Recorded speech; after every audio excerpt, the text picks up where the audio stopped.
Let's take a closer look at MABI injection packers. This is our most popular injection packer for concrete crack repair and leak sealing. It's ideal for low-pressure epoxy or foam injections up to 800 psi. Made of high-quality plastic and measuring 2.5 inches, this injector requires a 1/2-inch drill hole.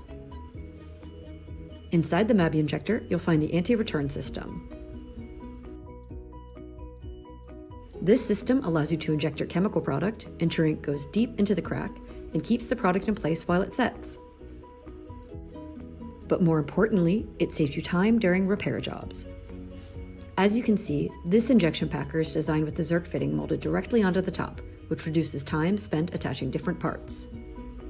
This design also makes the installation process quicker and easier. Simply insert the injector into the drill hole and drive it in with a hammer and mounting tool. To connect the injector to the coupler, push the two together until they click. To remove the coupler, simply tilt it at any angle and pull. The two pieces should separate easily.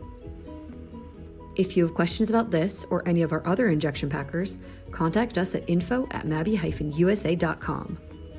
See you soon!